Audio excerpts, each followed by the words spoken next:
Hey, good morning, everybody. It is episode 24 of Grant Teach Me Something. I almost didn't get the dance in. I'm Ryan Harper, and with always, the whole point of this show is Grant Kemp from CreativeCashFlow.com. Yes, sir. To teach me something, but in actuality, it's teach everybody something, but it's all good. Right. Today, we're going to learn about Dodd-Frank. I figured I'd say the Dodd the same way you said about a boot. We're saying it very Canadian-like. Dodd-Frank. Okay. I'm sorry. I need to apologize to people for that. Ha, get it? I'm apologizing. I'm Canadian. So, Dodd-Frank, that is something that if you are going to be getting into seller financing at all, you need to know what's going on with Dodd-Frank. Mm-hmm. Now, the cool thing is that now that Dodd-Frank has been in place long enough, people understand it? Yeah, people understand it a little bit more, right? And there are services out there that can take care of your Dodd-Frank compliance for you. But we still need to have a basic understanding of what we're looking at so that as you're setting your deals up, you know what you can and can't do, right? Okay. So for those of you who don't know my background, I started as a real estate investor doing seller financing. Those were my first deal. Well, my very first deal was a duplex, live in half, rent half. But then my second deal, and then from there was seller financing. Well, when Dodd-Frank hit, and I saw the niche need for people to get compliance taken care of for them, I founded Texas Pride Lending. We built Texas Pride Lending to be the largest RMLO service in the nation within a couple of years, and then I sold that company so I could get back into the investing side of things. So all that hoity-toity talk to say, I've actually read Dodd-Frank. I am a nationally licensed RMLO. RMLO is the residential mortgage loan originator. That is the basically loan officer. That's the term for loan officer. I literally thought you were about to say I was the one guy that read Dodd-Frank. Yeah, basically I was. I don't even think that Dodd or Frank have read Dodd-Frank, but I read Dodd-Frank from start to finish. And before we get too far into everything, I do want to point out that, like it's a big thing. We are going to do a book giveaway. We every once in a while we do that, don't do that. It just seems kind of fun. But the hardest part about doing those is finding out who to give it away to. Came across a really cool just website thing where you do a random comment thingy. So drop in comments, drop in questions, say hey to us. I would rather the comments actually be real comments and not just period. But anyway, my point being is, at the end of this episode, we will do a random comment picker thingy, and we're going to give away a book, and the book is Multipliers. And who recommended that book to you? You're going to put me on the spot. Chris Jameson. Ha! Got it. He wouldn't tell me his last name. The sexiest man in real estate. I literally was like, Chris, good looking Chris. The one that looks good. Yeah, so Chris Jameson recommended this book to me. It's a book on leadership. I think it's really important to us. I go back to this topic a lot with you guys of talking about the fact that when we're in this business, okay? We need to treat this like a business and not a hobby. If you want to make the kind of money that we're making at this level, you need to also treat this like a business. This is not just something to throw together. So knowing how to be a good leader is an important part of that. And Multipliers so far has been a pretty good read. It's a little verbose in some areas, and I think it goes on longer than it needs to on certain topics, but the ideas that are behind it are pretty darn good. So we're going to give that book away, which is dealing with leadership. Maybe we can make each other better leaders this way and build our companies better that way. Cool. So back to the meat of it, which is Dodd-Frank. Is there a 30-second elevator speech to preview this, or is it like you just got to get straight into the heart of it? Yeah, so the 30-second elevator pitch here is, once the financial crisis occurred, 07, 08-ish? Yeah, 07, 08. The government had to react, and the knee-jerk reaction was regulation, and that regulation was called Dodd-Frank. And so because of Dodd-Frank, there are new rules and things that we need to adhere by that have been put in between 2009 and 2012, and that's what we're going to talk about today. And there's a lot of misunderstanding about Dodd-Frank, which is why I wanted to dive into it today. And for us really stupid people, well, that's harsh. But the reason it's called Dodd-Frank is because there's literally, what, a senator, a congressman? Yeah, it's Chris Dodd and Barney Frank that put it together. So that's where it came from. And it's not Frank Dodd, it's Dodd-Frank. It is the last two names, or their two last names put together. And what Dodd-Frank is Dodd-Frank is not a law in and of itself. Dodd-Frank is a series or a collection of amendments to existing laws. Okay? So it's going to be amending things like RESPA, which is the Real Estate Settlement Procedures Act. RESPA is the reason why you sign HUDs at the closing table. RESPA is the reason why now, if you're doing a consumer loan, you do the loan, the LE, the loan estimate and the loan disclosure, instead of the HUD on those. I would like to point out, we don't know, that's why we're here. That's why we're here, yes, exactly. So as investors, we are used to signing the HUD, which is a depending on how your attorney puts it up, maybe 3-page sheet that has the seller side and the buyer side, that kind of thing. The Dodd-Frank Act has put a new piece of paperwork in place through RESPA called the loan disclosure and the loan estimate. And that document is 5 pages or 7 pages. I'm sorry. The moral of the story that I started out with is that there's services that take care of this for you, so you don't have to know everything about it. Even though I was the owner of the brokerage, there are things that now I just can't remember the name of. But the LE and the loan disclosures, that is going to be, for a consumer, what they are now signing, which is a longer document, but is actually, frankly, it's pretty good. It puts a lot more information in a much more readable fashion, because those of you who have closed ever and you've done a HUD, I mean, you remember when you're starting to look through HUDs, you're like, what the heck does this even mean? What is it, okay, I've got straight to the money. Right, but where is the money? Sometimes that can be kind of confusing. So that's what they were trying to get rid of there. So Dodd-Frank amends RESPA, it amends Truth in Lending, the Truth in Lending Act. There's several different things that are being amended by Dodd-Frank, and that's kind of what we want to discuss. Now, again, I want to start out by saying I'm going to give you what you guys need to know, and then I'm also going to tell you that to stay compliant with this, what you're going to end up doing when you're doing this business is you're going to do real estate just like you're used to doing real estate. When you find your buyer, you're going to send them over to an RMLO. In this case, I would recommend obviously using Texas Pride Lending. I've sold the company. I don't have a stake in them at all anymore. That doesn't give me anything by giving that recommendation. But I founded them. I know how this company works. Sarah Montez runs it now, and it's run by people who know how investors need to get things done. And so that is how you're going to stay compliant. Now, the things that you need to know are basically how to decipher from all the garbage that's miscommunicated to us, right? A lot of times I hear people say, oh, well, you don't have to adhere to Dodd-Frank if you've done, 3 deals, or if you've done 5 deals. Under 3 deals. Right, exactly. Right. So that is a miscommunication that happens. Now, the heart of what's being said is true. But real quick, but before you said Dodd-Frank is not a law per se, but it's more of an amendment. So because it's a miscommunication, am I breaking the law? So here's the thing: is that that's an interesting way to think about it. Now, you're not really breaking the law, but you would lose in court if they were to sue you, so right? So you're basically just opening yourself up to always losing in court. Right, and if you have done those,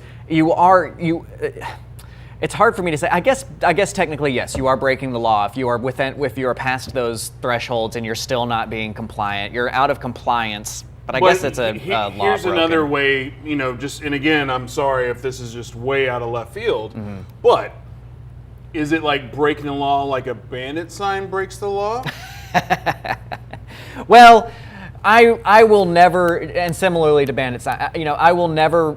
The thing is just be compliant. Just be compliant from the start. It's so easy. That's the point of this, okay? So let me just address real quick, when you hear 3, when you hear 5 deals, what you're hearing is RESPA actually kicks in, the Truth in Lending Act kicks in at 3 or more deals in a rolling 12-month period. So February to February, March to March, not 2018, 2020, whatever.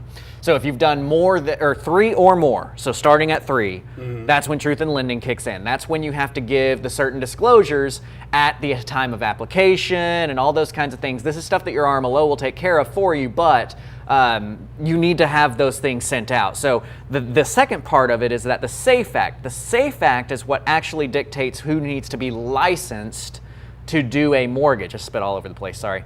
who needs to actually be licensed to do these originations. Now, Safe Act says if you do more than 5, so it would be on the 6th one, which is, I just think a wonderful testament to how convoluted Dodd-Frank is that why can't you just keep the like truth in lending is 3 or more, Safe Act is more than 5, right? So can we just keep the same language? But they don't. So a lot of people will say, well, you don't need to be licensed if you have only done 5 or fewer in a rolling 12-month period, which means you don't have to adhere to any of this Dodd-Frank garbage. But truth in lending kicked in at 3.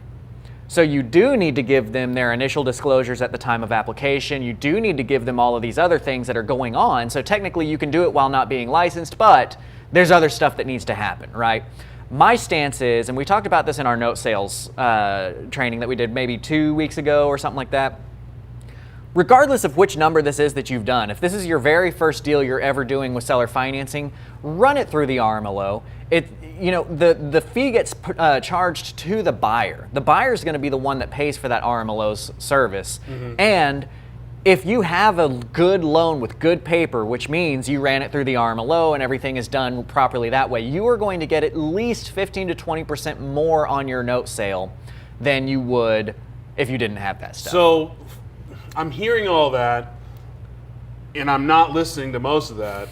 But what I do hear is, if I want to do owner finance, if I want to stay compliant, find a good RMLO. That's really what it boils down to. Because I know in real estate investing, ultimately, yes, we work hard and we are very passionate about what we do, but we are very, lazy is not the word, it's very other people's time, other people's money, that kind of mentality.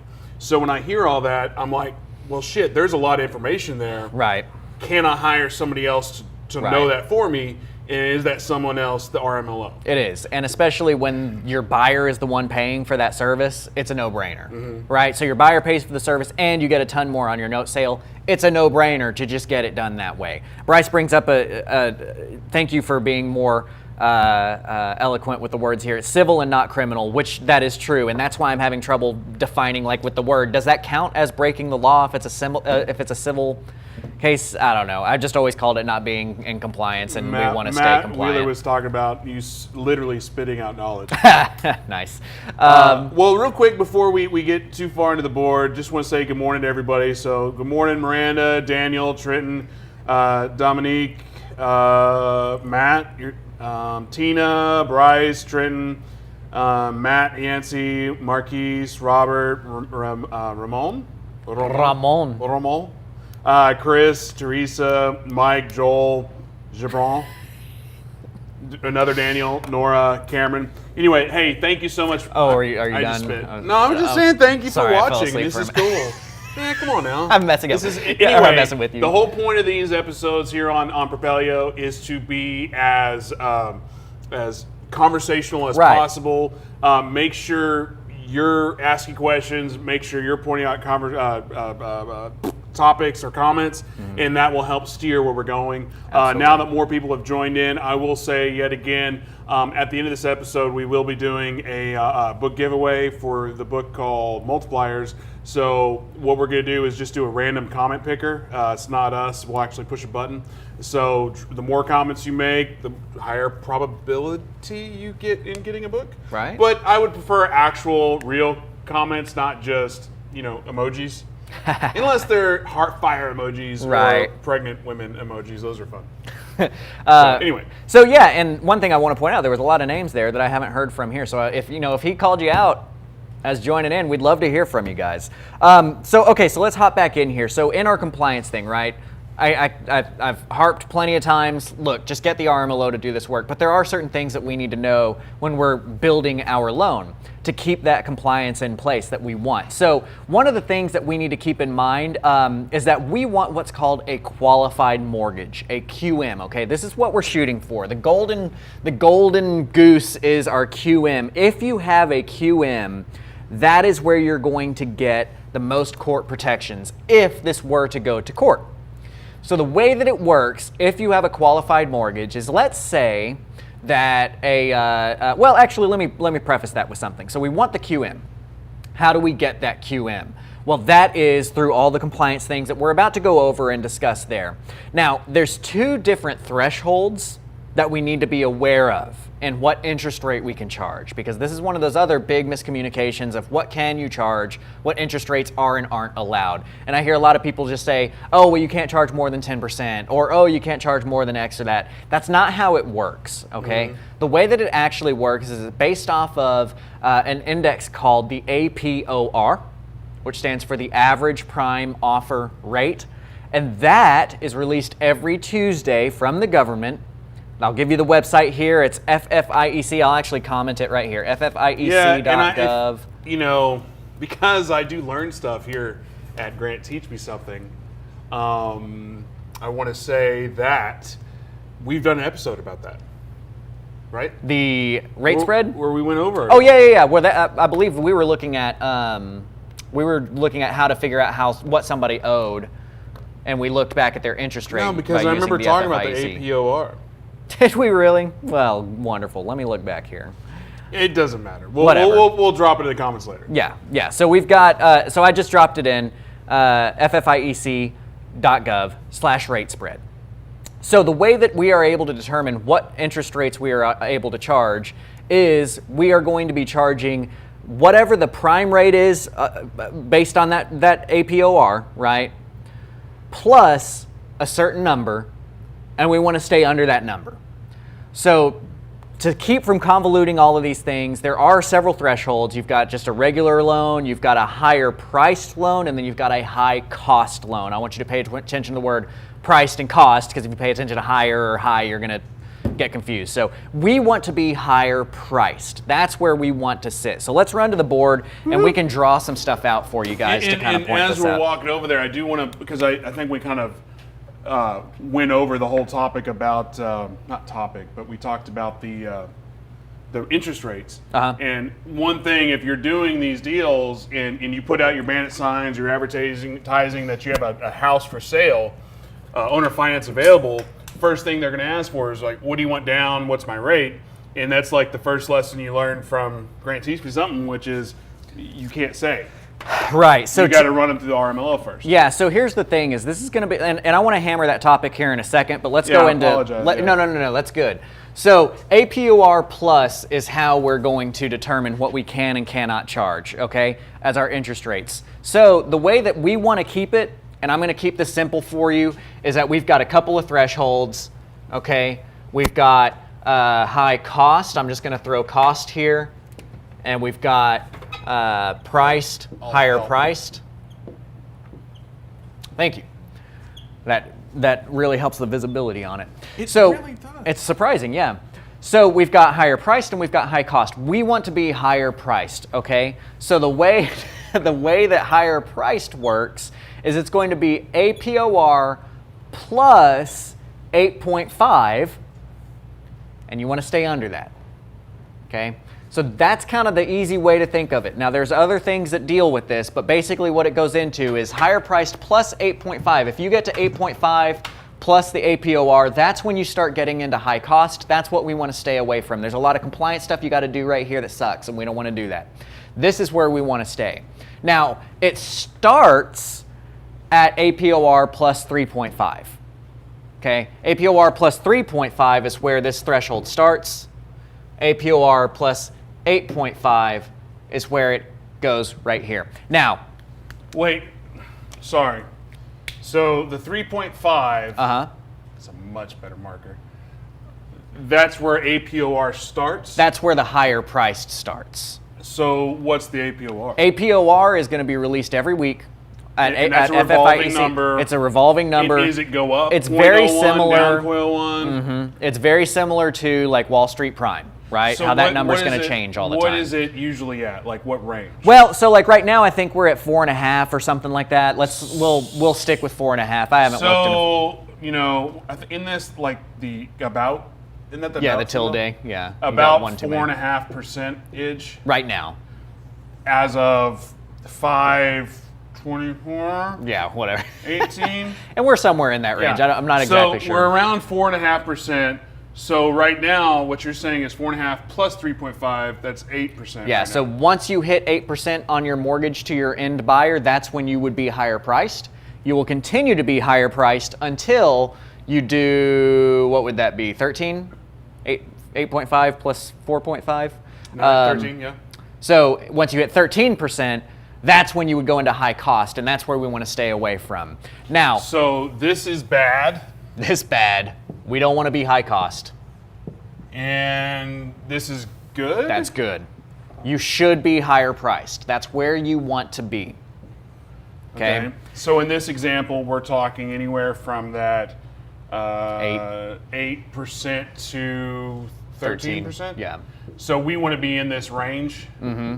Now, this range right here is actually talking about your APR, not your note rate. So if you give somebody a mortgage at 9.5%, their APR might actually be 9.7 or 10 or something like that. APR is just a way of tracking all of the loan costs, you know, whether that's an origination fee or legal fees that the buyer's having to pay. Whatever the buyer has to pay in order to get a loan gets factored in as a percentage. Usually in our world, though, it's pretty close. It's kind of a non-factor on that.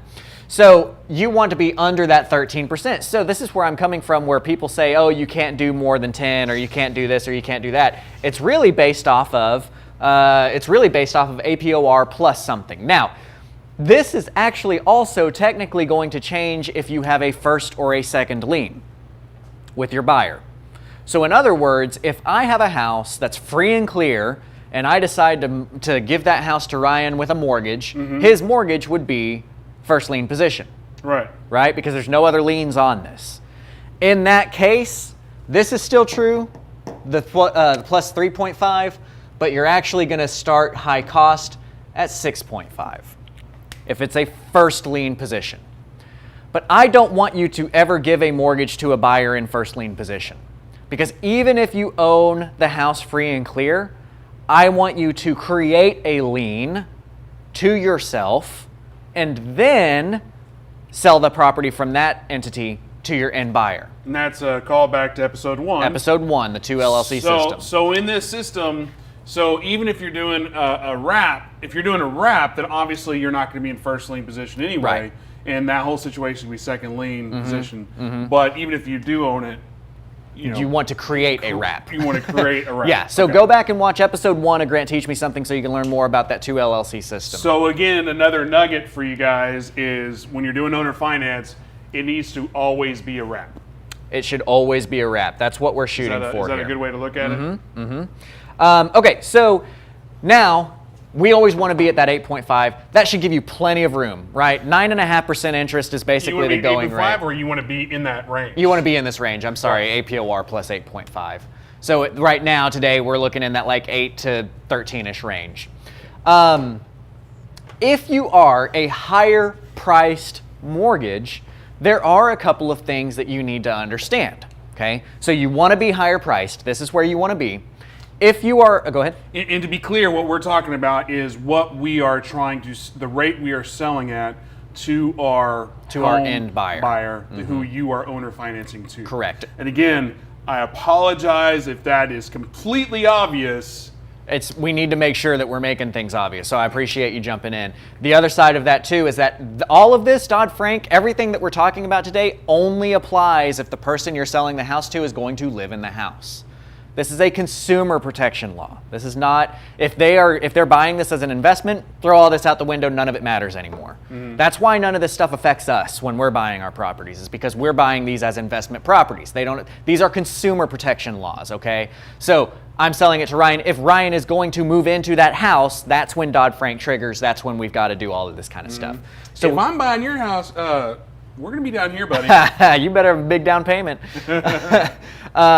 So in this realm, as a higher priced mortgage, one of the things that you need to understand is that now you must escrow for your buyer, okay? So you need to hold the escrow account. Their payment has to be PITI to you. If you are not higher priced, if you're down here in this normal range, then is when you could just collect a PI payment, and then you don't have to collect taxes and insurance. They're responsible for paying that every year. That should never be you. But you may be thinking, because you know somebody, or maybe you yourself don't pay your taxes as part of your mortgage payment, you pay them yourself at the end of the year. Well, I'll just do that with my buyer. Nope, not if you're higher priced. You must escrow your taxes and insurance. Similarly, anytime that you do talk about price of payment. Real quick on that though. Now, this rate is only this, right? Right. Your PI is determined by that rate. Right, but like the TI, the TI, I don't know why that's funny, but the taxes and insurance, right? Yeah. That can be above this, correct? There's a syntax error in that question. Does that entire payment have to be in that range? So there's an error and I'm sorry if I'm pointing out my stupidity and ignorance. Well, there's a little bit of an error in logic in that question. And that the reason being is that you've got a loan, right? Say we're giving you a $100,000 loan over 30 years at a certain percentage. That's what determines your PI. I got that. Okay. So your TI gets tacked on top of it because it has nothing to do with percentages of anything. It's just what is the tax man going to charge you? What is the insurance man going to charge you? Right, and that's why I'm just pointing it out. Like I understand, but that's why I'm asking. Like because of Dodd-Frank, it's this mysterious thing out there.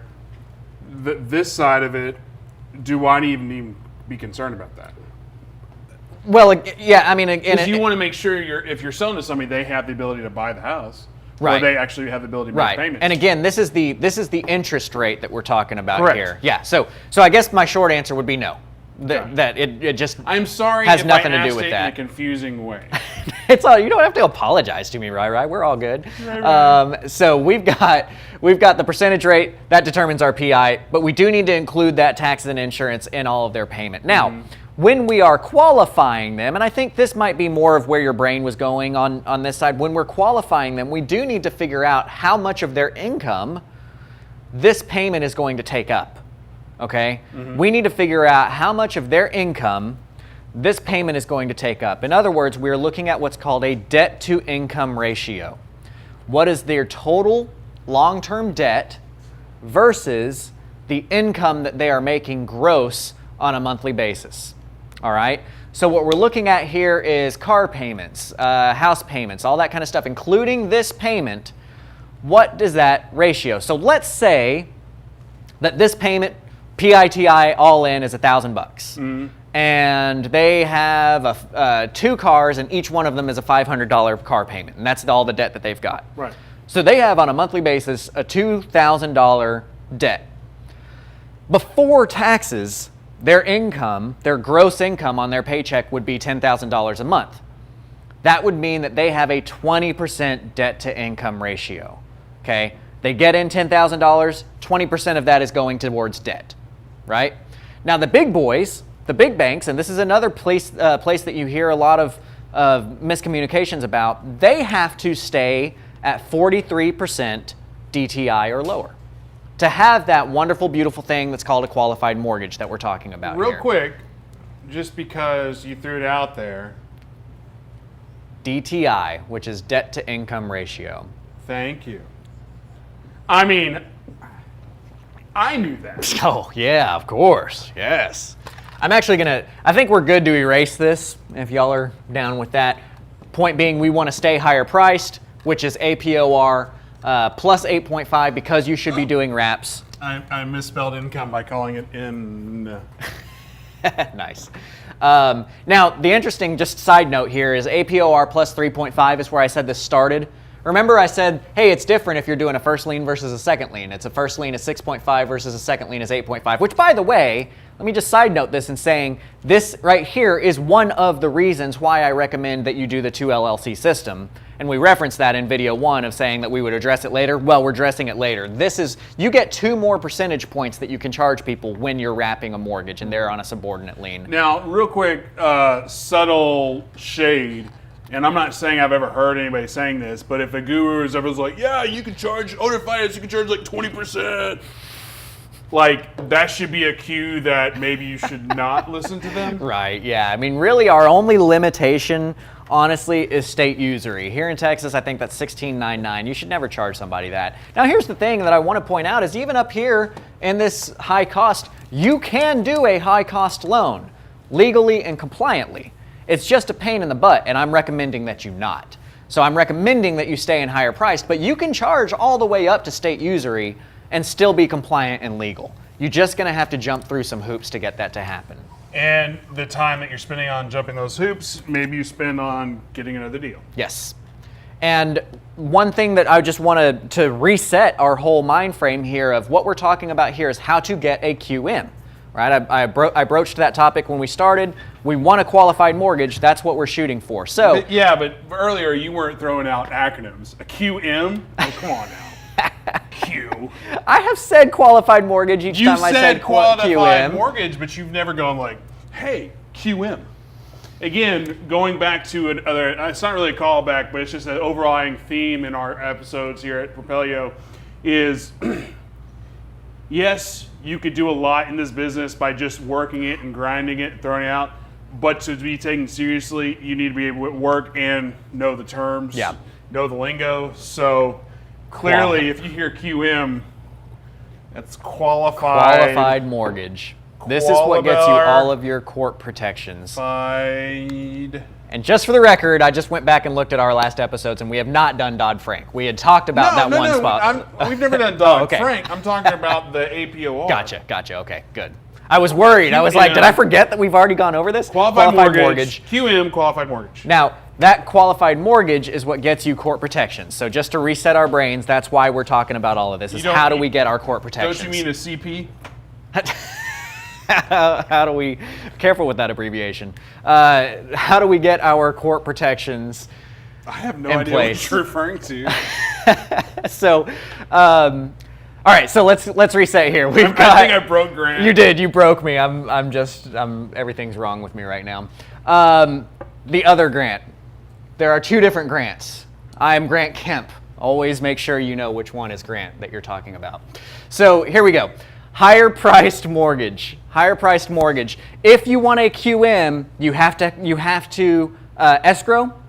And also, we need to understand that qualified mortgage, what it means for us in court is literally if we get sued and we have a qualified mortgage, okay? If Ryan bought my house, owner financed, and then 2 years later wants to say, hey, Grant put me in a house I couldn't afford, we're going to go to court.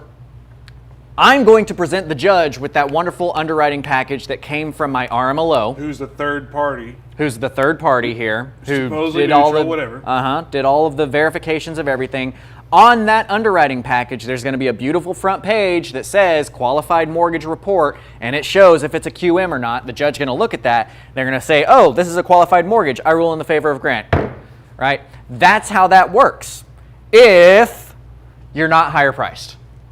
That's how that works if you're in that normal, hey, we're a normal bank range and we're charging about 4.5%. Mm-hmm. Now, if you have a QM and you are charging what you should be charging, Ryan sues and says, hey, I wasn't able to afford this house and Grant should have known that, and you as the investor give them the document that shows your qualified mortgage, they're going to say, hey, I see that Grant has a qualified mortgage, so I'm going to presume that he did everything he needed to do in order to prove that you could pay for this mortgage. He's going to pick up his gavel and start to swing it, and then Ryan goes, wait. I'm going to rebut that presumption that you just made, okay? That presumption that you said the investor did everything he needed to do to figure out that I could pay for this loan, I'm going to rebut that and challenge that. But then the onus is on Ryan to prove that he couldn't afford this house and that we should have known that. Mm-hmm. Here's the thing. When Ryan goes through the RMLO process, he has to sign a document that says by federal law, it's a $10,000 fine and felony if he has lied on anything on his application. So what the heck is he going to say at that point in time that proves that he was unable to pay, right? Because our RMLO is doing everything that Dodd-Frank says needs to be done in order to prove that that person can pay. That's what that underwriting package is. That's how we get the QM. When you get the QM, you're going to have verified income, verified debt, and they will have signed an application form saying that this is everything that I owe and this is everything that I make, and it's punishable by a $10,000 fine and a felony if they didn't say the truth. So again, we could just not watch this entire episode and only watch 15 seconds, which is always use an RMLO. Okay. Except when we're creating that loan. I'm not saying don't watch the episode. I'm just saying. And this is true, and that's where I keep going back to it. But there are things that you guys need to know as you're creating this, right? One being, hey, I can only charge that 8 to 13%.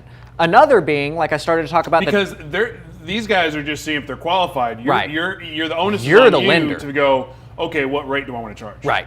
Right. You are presenting the terms. You are defining whether or not you're going to approve this person. The RMLO's job is simply to get the documentation that shows what this person can or can't pay and present it to you for you to decide.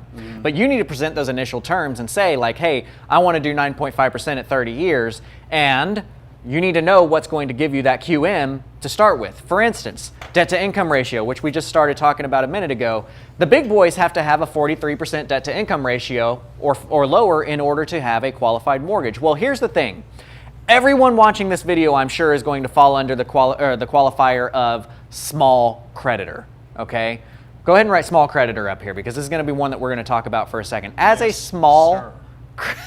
Please, Ryan, would you please write small creditor for me? Thank you. As a small creditor, we're able to do a lot of stuff that the big boys can't do, okay? Now, to become a small creditor, you have to have done fewer than 2,000 first lien transactions in the previous calendar year, okay? I almost wanted to write it like predator. Small predator. Anyway, sorry. Small things in this world to make us laugh. So to be a small creditor, you need to do fewer than 2,000 first lien transactions in the previous calendar year, and you need to have less than 2,000? 2,000. And you need to have less than $2 billion in assets. Okay? So I'm going to watch the comments right here. Raise your hand if that does not apply to you, because then we need to talk about some lending. You said $2 billion? $2 billion with a B. As a side note, do you want to know? Okay, and without Googling this, I'm going to make you guys, this will be a good item for y'all to comment that has nothing to do with anything. 1 million seconds is 11 days. Okay? Now, without Googling this, I want you guys to comment what your guess is of what 1 billion seconds would equal. And then we're going to talk about, I'll let you know what the answer is at the end of the time. That's your guess. Okay, so Ryan has a 100-year guess. I want to hear what y'all's other guesses are, but this is to let you know the difference between a million and a billion. It's an interesting little factoid. So, as a small creditor, we fall under different rules. We actually don't have a maximum DTI cap. Wait, I'm still going back to that one. So 1 million seconds is what? 1 million seconds is 11 days. Okay. So what is 1 billion seconds? Sorry, now we can get back to real stuff. But you're going to be asking questions, and Ryan's going to be like, okay, so 1 million seconds is 11 days. What is 1 billion seconds? Okay, so as a small creditor, we don't have a maximum DTI cap. So we could technically have a qualified mortgage with somebody who has a 95% debt to income ratio that we put into that house. Here's the thing. We're lenders. Dodd-Frank honestly gives us the ability to use our brains. Everybody hated Dodd-Frank when it came out because it was a change, and people hate changes. It really wasn't bad. It really didn't hurt us that much. It just meant that we had to do things to like verify income, that kind of thing. But here's the thing. If you've got some guy working at Burger King making $1,000 a month, and you put them in at 95% DTI, that means they have $500 left every month to get their groceries, their gas, you know, and live off of. Is that enough money for somebody to live off of? You're looking at me, but I'm still doing math. Because you want to be that savant that gets it right with it. Anyway, I'll calculate her later. Anyway. So if you put somebody in that's making $1,000 a month in at a 95 DTI, that means that they would only have $500 left to live on every month. Is that enough? Heck no. That's not enough to reasonably think. $1,000 a month? Yeah, if they made $1,000 a month. 95% DTI? Right. They would only have $50. I'm sorry. Yes, $50 a month. Thank you. Okay. I'm good at math. That's what I was like, wait a minute. Yeah, 500, that's not 95%. Yeah. Anyway, sorry. Don't trust me when I tell you about numbers. So that's $50 to live on a month. That's not enough. But if that person is making $1 million a month, do you think that you could put them in at a 95% DTI and then still have enough money? Yeah, because 5% of $1 million is not $5. It's a lot. Right. Neither one of us want to do the math. We're like, it's 5. I think it's 5,000. Yeah. I don't. I think it's more than that. No, it's not. 50,000. It's 50,000. 1 million.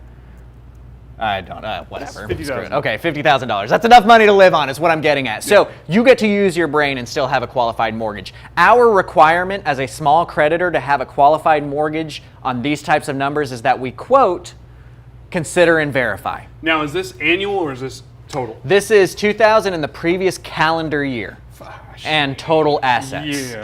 Yeah. If you're doing more than 2,000 transactions a year, I mean, why aren't you on this show? And Right? me and Grant teach me something. It's I do more than 2,000 transactions a year. Teach me something. Yeah, totally. That guy, I will. or girl, Yeah, that's whatever. who I need to learn from. Exactly. So yeah, we don't have a maximum DTI. We also are able to do. I mean, well, let me back up here to finish up rebuttable presumption. Oh wait, no, we did finish up rebuttable presumption. I got thrown off. I'm sorry. So small creditor, we don't have a maximum DTI cap. So you don't have to worry so much about that. Now, I will cap personally at 55%. That's kind of where I've seen that things kind of start, the tables start to turn. So personally, 55% is about where I cap, unless they have some kind of other reason that makes me feel like it's okay to move forward with that. So for instance, but when you say the DTI, the debt to income, we're talking about their incoming stream of income. So gross before taxes. Right, but say they have a savings account, say they have a trust fund. Right. Then you're like, okay. That might be what's called a compensating factor. It's like, okay, they're in at 60%, but they've got enough cash in here to pay me off tomorrow. So I'm going to be okay with moving forward with this. Right. Here's another thing. As a small creditor, our buyer doesn't even have to have a job.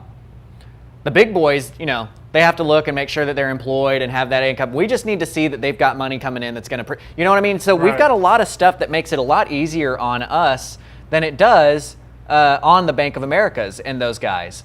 So, like the debt to income could literally be 99 or 100%, but if they've got the bank account to withhold it, you don't care. So my whole circle around on this is when you've got a QM, if you are able to stare a judge in the face and say, yes, Your Honor, I honestly felt like this person was going to be able to repay the loan when I gave it to him, and here's the reasoning why, you're going to be fine. Okay, but you've got to be able to say, and here's the reasoning why. Now, I saw a question in here a second ago. Who was it that just asked about the maximum? I wanted to give a shout out because it was a good question. Araldo, is there a restriction on term? Can we do 40 or 50 years as a small creditor? No, you can't. You do have a maximum of 30 years on your loan term. So I'm going to read you. I'm just going to kind of shoot you off some terms here of things that you need to understand as a small creditor to have a qualified mortgage. No negative amortization, okay? No balloon payments, no interest only. Those are going to be terms that a lot of us might want to use, but will knock you out of having a qualified mortgage. So no negative amort, no balloon, no interest only. Your maximum length, your maximum amortization is going to be 30 years.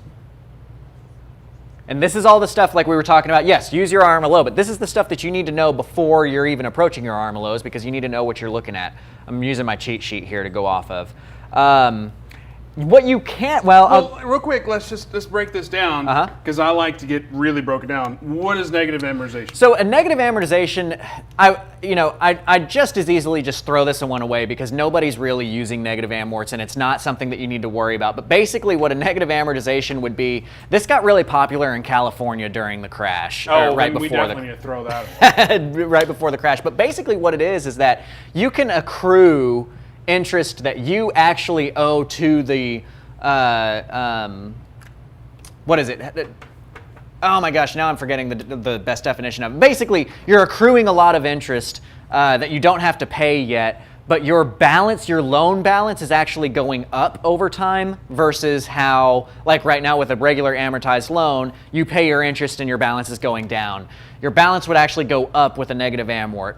The reason why it became popular was in California, people couldn't really afford the houses in the first place, and the values were going up and up and up and up so much that they're like, okay, well, I can afford to get into a house and have my balance on the loan go up over time because I'm going to be able to sell it for $1 million more in 2 years. So what do I care if it goes up by $300,000? So they get into these negative amorts. Well, then guess what happens when it crashes? you're in even a worse spot than you would have been before. So no negative amorts. Never even consider doing something like that. That's kind of an outlier. Throw it in the trash. In that trash can. And then these two are ones that investors do want to use. They do want to use balloons. They do want to use interest onlys, right? A balloon payment would say, we are going to make your payments based on as though you were going to pay it to me over the next 30 years. So you're going to pay me $100,000 at 9.5% for 30 years. That means that your payment is $790 a month. But like in 5 years, balloon that shit out. But in 5 years, whatever you still owe me on payment 60, you're going to have to give me all of that money at once. Okay, that's how a balloon payment works. So what? Again, what I want to make sure is we emphasize. That's the right word, right? When you're doing the buy side of investing, when you're trying to negotiate terms for your acquisitions, all this stuff could be on the table. All this, get creative. Think of the most crazy thing you could think of to get the deal done. But on the disposition side, you want to be basic as basic can be. Is that a safe assessment? Yeah, it's semi. Yeah, basically. I mean, that's because where you like want to balloon, be. you know, You don't want to do a balloon with your buyer. Well, I'm just saying, if you're an investor, it's like, Sure, yeah, I mean, sure. shit, if I can get a deal and in 5 years' time, Yeah, one of my- pay it off because I'll probably be done in 6 months. One of my students, actually, we were doing, subtle plug, my CreativeCashFlow.com, every Monday night we do a live Q&A, and one of my students this last Monday night was running a deal by me, and just same kind of thing, very creative about it. I think he's over in New Mexico, but basically the thing that he was doing was the house was worth $150. He was going to buy it for like $200 or $250 from this lady at 0% interest, 30-year amort with a 12-year balloon, which allows him to go out and do some stuff. And by the time, that 0% interest in 12 years has gotten down the balance to a point where it actually kind of could make sense for him in some different ways. So get creative on your acquisition. But on the disposition side, no balloons. Now, here's the thing. Why do you do a balloon? What's the reason that you would put a balloon on a end buyer in the first place, okay? Well, the reason is, actually, you know what? I'm going to make you comment, and we're going to come back to that. Comment. What are some reasons why you might put a balloon on a buyer? What's a reason? it's their birthday. Shut up. We'll pop that back over to balloon. Now, interest only. This one is going to be one that we're really familiar with as investors because we do interest only loans all the time for like hard money, that kind of stuff. If you do an interest only loan, it's not going to work for you on the QM side. Now, getting back to the balloon side, let's see if anybody's popped up anything, huh? Get it? Popped up? Okay. No one. No one. All right. So one reason why you would do a balloon is to light a fire under somebody's rear. The date matches your underlying loan. Right. High yield note upon payoff. Russian Jaime giving us the balloon as high yield note upon payoff. Darn Texas. And then Renee with the date matches your underlying loan. Yeah, so that might be a reason that you do it. Ultimately, what it all boils down to is you're trying to light a fire under your buyer's butt to get them to give you all of your cash and refinance you out, okay? Because, so say your underlying, if it's a good wrap and you're able to buy the whole property at 50% equity and then you sold it, then you've got that 30, 40% equity wrapped up there that's sitting there. Right. You might want to capture that. You want to capture that out, right. So you force them into that balloon to refi. Exactly. Got it. Exactly. So one thing and that it's their birthday. one thing that we want to point out here, what's a common term that we use or that you hear of that you don't see listed here? Obviously, we've got fully amortized, right? Because that's going from, your full loan to zero. What's another one? What about an adjustable rate? You can do adjustable rates.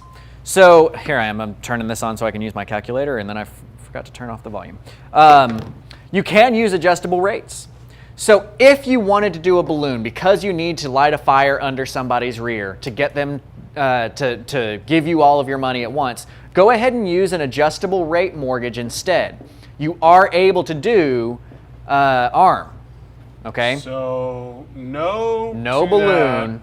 Instead, use an adjustable rate. Because that's going to be an equivalent for you of lighting a fire. If you have an adjustable rate of, hey, in 3 years your loan term is going to change and your payments are probably going to go up. So this might be getting away from the subject of Dodd-Frank, But as far as adjustable rate, is that just a decision that you make? They're like, hey, this is going to be an adjustable rate, and it's just negotiable. And then if I use like August REI for my servicing, they're going to be able to handle all that? Because in the adjustable rate, in that similar to the APOR? Yep. Yeah, it where works exactly the same way. Set. So the way that adjustable rates work, and let's go over that now because it's going to help you with that logic of the APOR thing too. Adjustable rates work this way. You have some different terms that you need to be aware of. You've got an index, okay? So in the case of when we were trying to figure out what our interest rate could be, our index was the APOR. This was the number that we are basing our decisions off of. When you're used to hearing an index would be like Wall Street Prime or LIBOR. Those are the two most popular indexes that are used in adjustable rates. So you've got an index, which is a third-party number that's going to go up or down, and you're basing it off of that. Then, because you always hear like the SOP, the standard. What's the Wall Street term? Wall Street Prime? No, the WSJ? S&P index. Oh, okay. Yeah. Standard & Poor's index. An index is just simply just a number that represents many other numbers. So when you're talking about an S&P index, that's more of a stock term because it's that. Right, but it's the same logic in that it's getting it's all one this number data that together. represents a lot of other numbers. Right. So like in the APOR, the reason it's called the APOR is the average prime offer rate. Every week they look at the average rate that was given in every state to the best borrowers, and then they average that number together, and that's our one number. That's our index, right? So you've got an index. Then you have a margin. That margin is going to be the like in our APOR, it was index was APOR, margin was 8.5 before we start hitting the high cost. So you've got a margin, and then you've got your note rate, okay? This is how your adjustable rate is going to work. If you need to get somebody motivated, you're going to say, hey, we're going to use this index, I'm going to add this amount to it, and then your note rate is going to be that.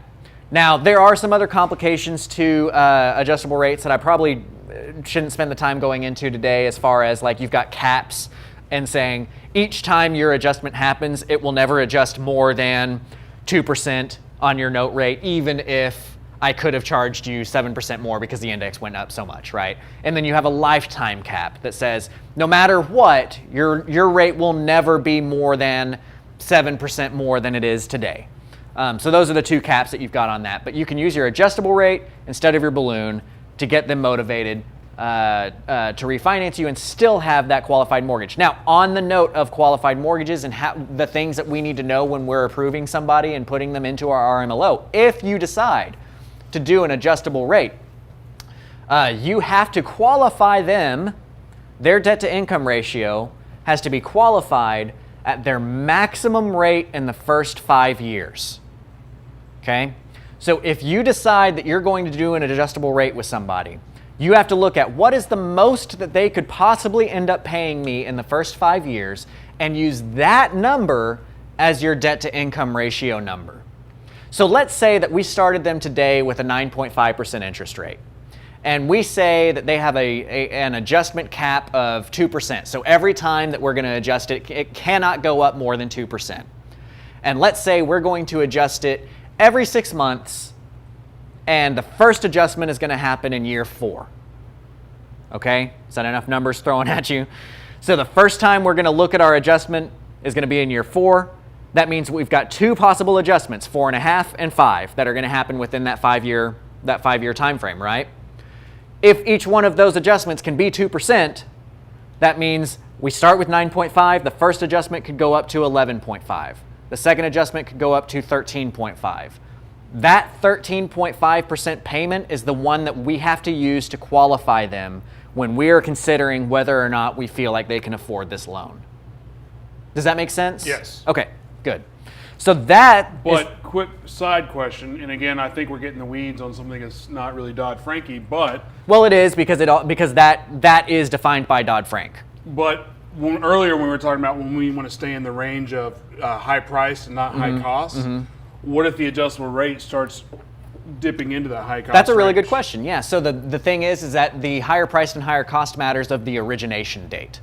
So that you're locked into if you're a higher priced mortgage from the day that you actually create that mortgage, not from what it ends up being through an and the adjustment. terms high priced and high cost, are those grant terms or is that industry That's terms? Dodd-Frank terms. Got it. Higher priced and high cost are Dodd-Frank terms. Okay. So you'll see it abbreviated as a HPML, a higher priced mortgage loan, is where you'll see the abbreviation on that. There's a lot of lingo and a lot of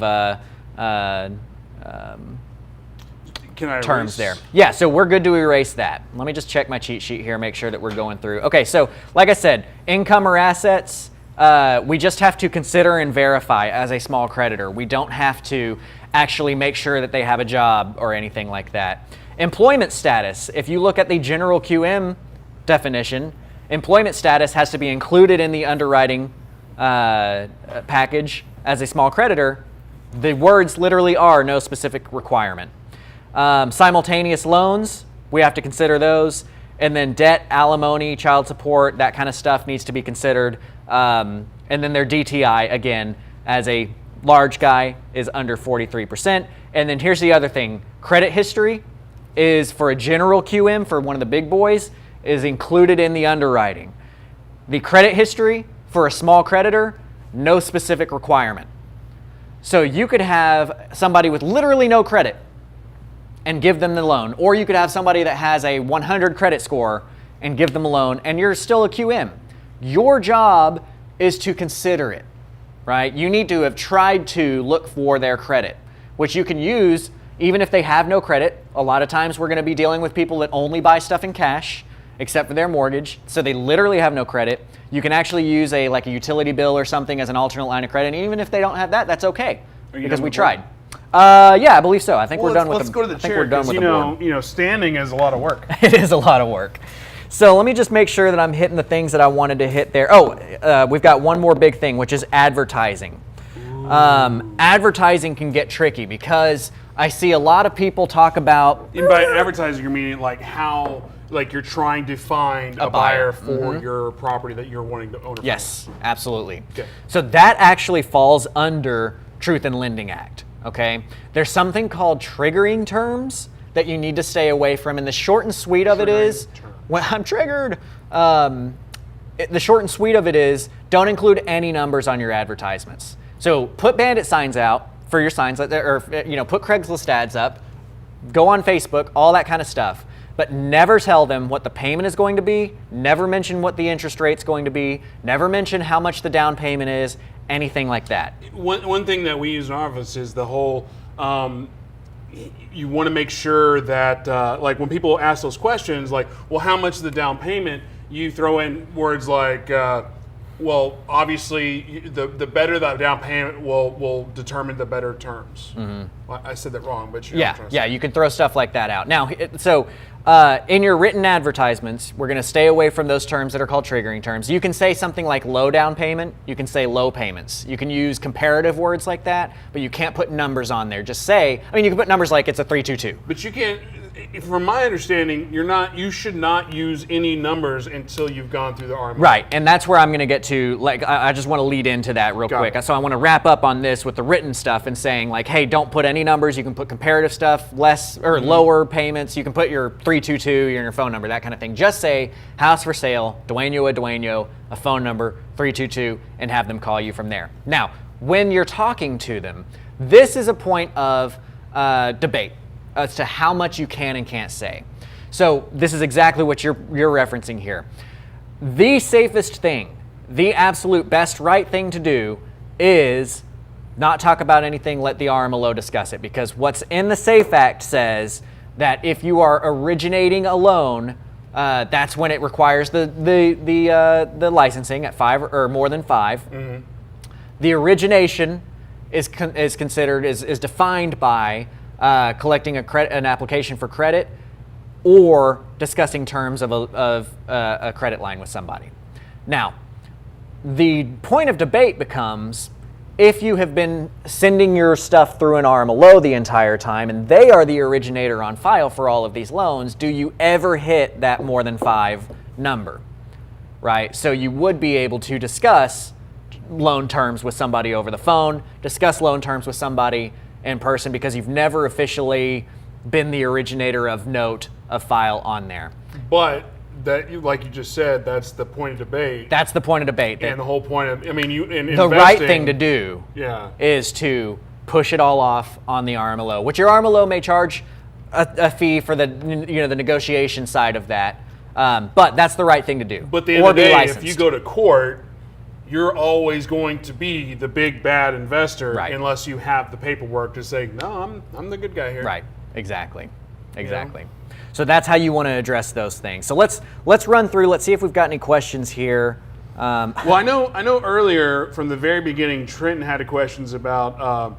He was just saying, what about the changes to Dodd-Frank that are on Trump's desk right now? Yeah, they literally just passed through the Senate yesterday. The short of it is, I don't see anything yet that's going to affect us at all. It's all banker stuff. It's all like they've raised the limits for banking from $200 billion in assets to $250 billion in assets, which means that now some of those regulations that apply to those big banks, it breaks it down from where 39 banks had to go through the ultimate scrutiny through Dodd-Frank to where now only 12 of the banks are going to have to go through ultimate scrutiny through Dodd-Frank, which is going to make a little bit of a rush because banks are going to be willing to do more business now if they were kind of on that 200 billion mark. But there's several things where they are being changed, but for us as small creditors, I haven't seen anything in the works yet that's going to change what we're up to.